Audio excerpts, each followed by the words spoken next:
These are birds. These are starlings. They're called Tristram's crackle or Tristram's starling.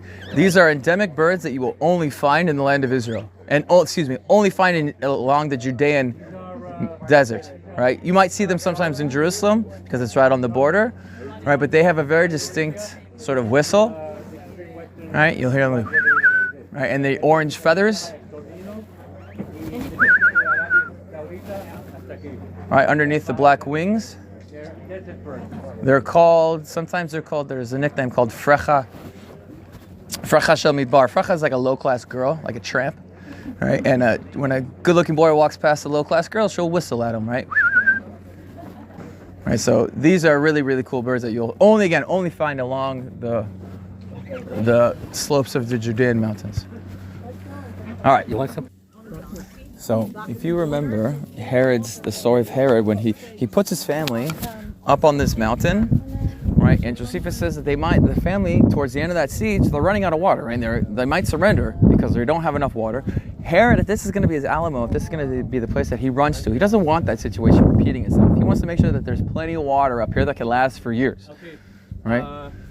So what he does is that along the side of the mountain, he carves huge cisterns into the side, and you can actually see the entranceways, these little holes along the sides, right? That's an entrance to a cistern. He plasters over this huge cistern, right? And he has an aqueduct, and you need that flat ground in front of it, right? That's part of the aqueduct system, right? That would catch water come from the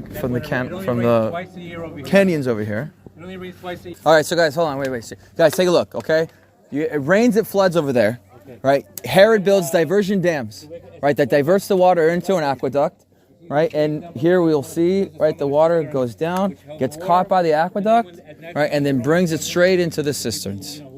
Right now, there are cisterns on the other side of the mountain as well, right? And there were cisterns on top that would collect direct rainwater. Altogether, you had something like 44 million gallons of water up in Masada at full capacity. Right, and the rebels,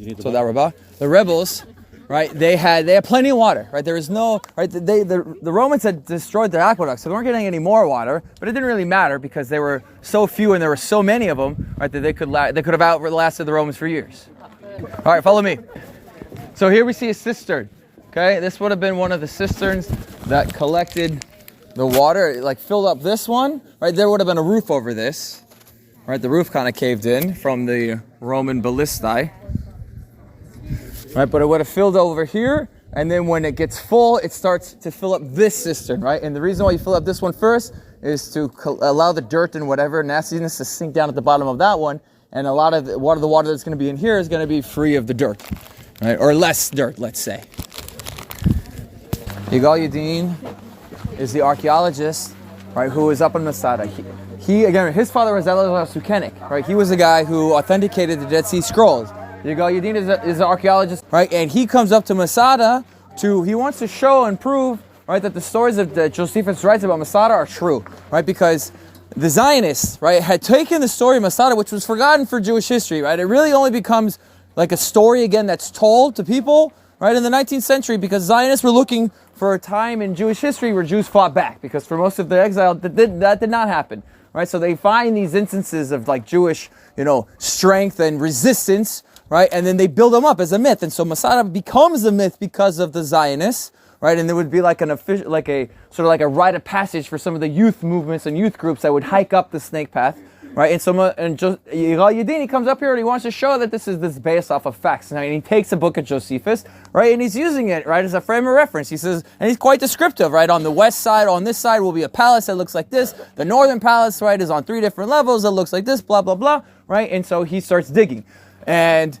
one of the most moving thing that Yigal Yadin, right, said in that movie, right, one of the most moving thing he finds, right, is what he finds right here, right, because in this spot, he finds 11 different pot shards, right, with names written on it, right? That's unfamiliar, right? The story of the lots, right? Drawing lots. Not only does he find names, right, with pot shards with names, he finds the name of the leader that Josephus specifically mentions, right? Elazar ben Yair. They find his pot shard, right? And so maybe, right, we don't know. Maybe these were the pot shards that were used in that drawing of the lot, right? Now, if you want to speak to 900 people, and you don't have a bullhorn, right? You might want to be on an elevated platform. So a nice theory that some people have, right, is that Elazar ben Yair, he's standing right over there, right, nice elevated platform, speaking to 900 people down below, right? He gives that speech that I read to you. Everybody's in agreement, yes. They come over here, they take a pot shard, write names on it, right, pull them out of a hat, and then they just drop it because what do they need it for,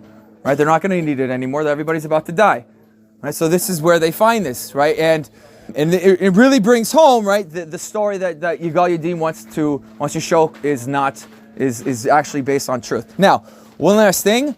What do you think I'm standing on? Besides a rock, because that's the correct answer, but cannonball, right? This is a ballista, right? This would have been one of the ammunition that the Romans down below shot at, right, up on the mountain, killing anybody, destroying any buildings and killing anybody in the way, right? We find a whole bunch of these all up and down Masada. Let's head to the Northern Palace.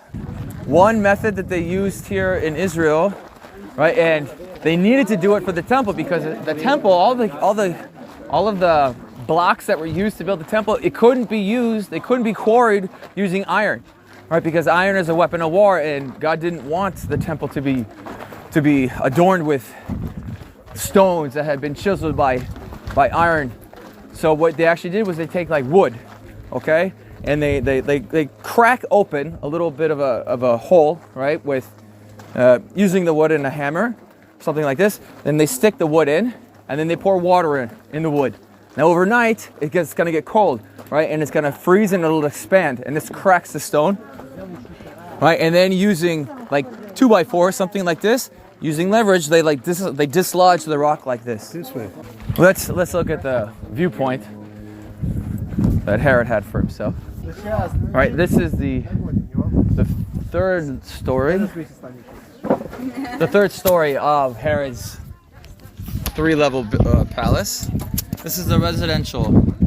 Now, the rebels, right? They had all sorts of water in the aquifers, right, or in the cisterns. But what do the Romans do for water? Right, they couldn't drink. Imagine how a Roman soldier out here in the heat, right, in the dust, and you're thirsty, and you have a huge body of water in front of you, and you can't take a single drop of it, right? What the Romans needed to do for water, if you look to the north, right, you see like a green patch at the foot of the mountain, right? That's the Oasis of En-Gedi, right? That is, you had a continuous train, probably of Jewish slaves, bringing thousands and thousands and thousands of liters of water, right, all 24/7, right, for the 14,000 men that are here. Right, you can even see the pathway that they would have taken on the left-hand side. Right, it's like around 11 kilometers, right, there, and then 11 kilometers back. Right, it was which shows you that the siege couldn't last very long. Okay, like they couldn't come here in the summer. It would be ridiculously hot, and soldiers would die and be dehydrated. Right, so this siege needed to be over quickly. With the amount of men that they had at their disposal, the amount of material that they needed to move, right, we reckon that the siege lasted anywhere between 2 to 4 months. And that's it. Now, let's take a look. Well, nobody's over there. Let's take a look at the model. We can look at what the Northern Palace would have looked like, and you can understand why I call it Roman style. All right, so you can see why I like to call it the Roman style. You have the Roman columns. You have like the capitals, right? It's big and bombastic, which is something all Romans like. They're like Americans. They're like big flashy cars, right, and things like this. Romans the same style. I guess why they both rule the world. No, I'm joking. Anyway, here we see the residential area, all right?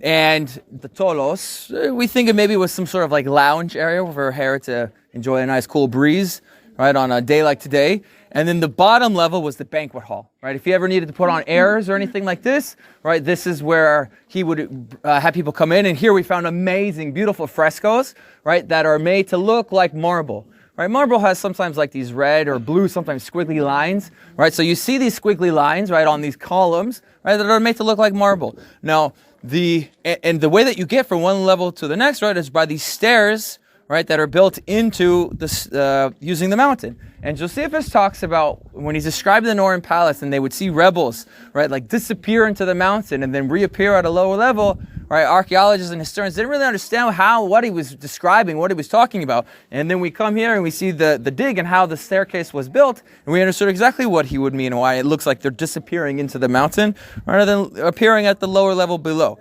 Right, now, no other Roman palace in the entire Roman Empire was built, right, on this type of design.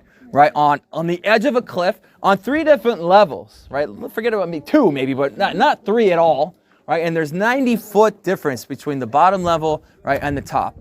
Now, the place where we're going to go visit next is the Bathhouse, which was for the Roman soldiers, right, and the garrison. It wasn't for the king, right? Kings don't mix with the plebeians. And so the king, if he wants to have a bathhouse, he needs to have one. And his private bathhouse is down here on the 3rd level, on the bottom level. Right, so even King Herod had afforded himself a bathhouse over here. Any questions? Right, if you noticed, when you look down, you see all like 2 concentric circles, one smaller than the other. Originally, the archaeologists and engineers didn't understand why they did this.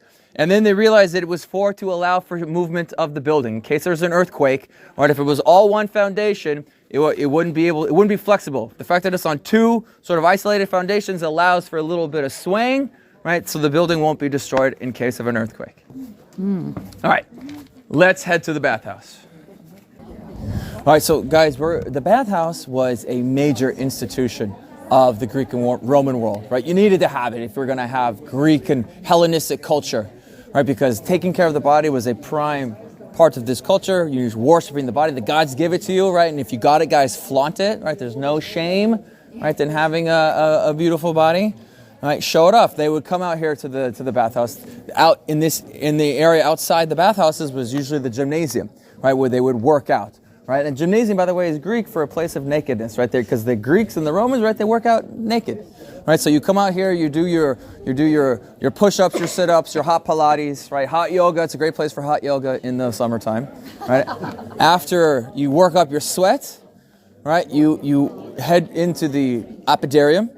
You could dip yourself in the pool over here, right? Then walk into the apodarium where you would be changing room, right? You get like, if you want a cloak or a toga, sometimes it would be completely naked, but if you're going to walk on hot mosaic floor, you need some like wooden clogs or wooden shoe sandals, right, to cover your feet.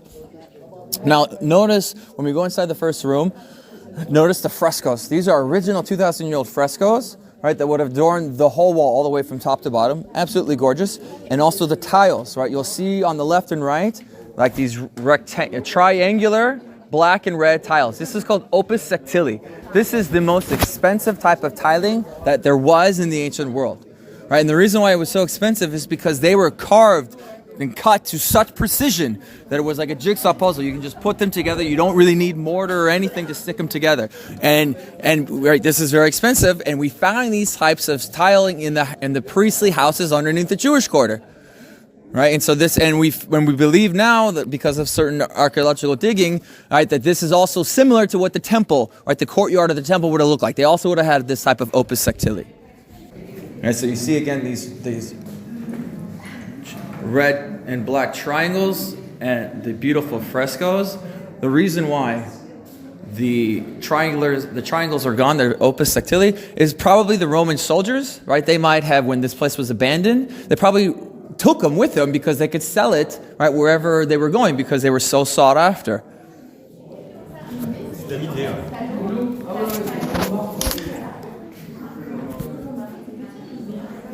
You go into the apodarium, you change your clothes, right? You could go straight into the sauna, right, into the hot room, the caldarium. And then after you've been there for 15 minutes, you dip yourself in the frigidarium, right, in the cool water, right, on your right as you enter in. And then you let your body temperature normalize here in the tempedarium, right, the temperate room. Right, once your body has normalized, right, you could go back in, right, and get another massage, do another schwetz, right, as we like to call in Yiddish. Let's head into the next room.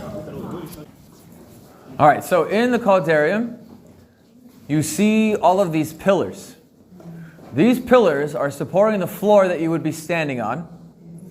On the other side of this wall, and we can see where the sort of plexiglass, on the other side of this wall, you'd have somebody stirring a fire, right? Keeping a fire going all the time, right, when the bathhouse wants to be used. The heat from the fire, enters in through these holes, and then circulates underneath the floor, being supported by the pillars, right? Heating up the floor, right? And if this is maybe a mosaic floor, right, or you want this to be a steam sauna, you drop some hot water, right, on the floor, turns into steam, right, and then comes up right to the roof. Now this roof, in a good bathhouse, right, we want to have a nice curved roof. Why is this? Because when the steam condenses back into water, right, the water is going to slide back down the wall. If it was flat, it would just kind of hang like a stalactite, right, and it would just be there forever, for a long time. But the fact that it's sliding down, right, allows it to be reheated, because if we see over here, we see these clay jars, right, and we see the holes in it. This allowed the heat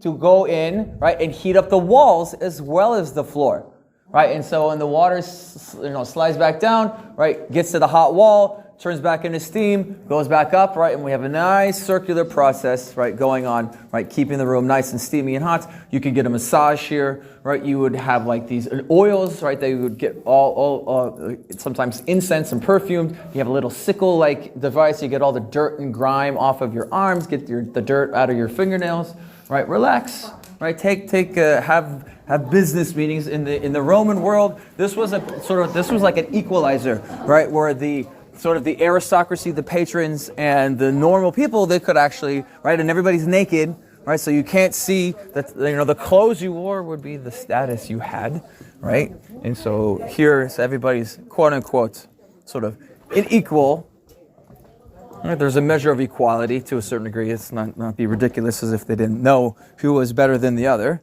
right, but it was a place where you would meet, right, your business partners, your patron, your politician who you supported, that you expected to support you and your business dealings, and all these types of things, right, would occur in the bathhouse.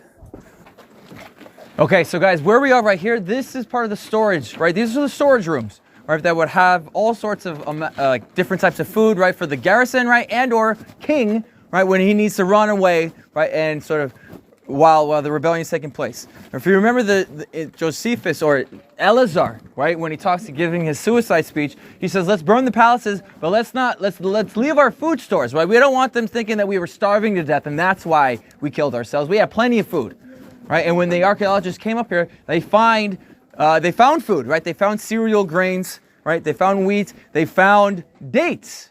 Right, these dates that, remember, in the 13th century, right, the Judean desert palm went extinct, right, and so here we have, like, these actual Judean desert dates, and because it's in the Dead Sea region, right, and there's no humidity here, right, the organic material doesn't decompose very fast, right, it's pretty well preserved, right, so they recorded these dates, they put them inside, a box in the Israel Museum and put them away for a few decades. Right, 21st century comes around. Israel is a startup nation where we have all sorts of technology coming out of the country. Somebody has an idea. It's like, you know what? Our understanding of germination, right, is pretty good. What? Remember those 2,000-year-old date seeds that we found up Masada, right, from a species that went extinct? What if we put a little Israeli ingenuity inside, put it inside the land of Israel, and see what happens? Right, miracles have happened here before. Why not now? That's exactly what they did. Right, in a kibbutz called Keturah, just north of Eilat, they put one of these seeds, right, in the ground, and this 2,000-year-old seed started to sprout out a palm tree, right? And the first palm tree was a male palm tree. They called it Methuselah, right, which is, so test your biblical knowledge, right? For those that laughed, got it. For those that didn't, Methuselah is the oldest person in the Bible, right? Lived to be 969 years old.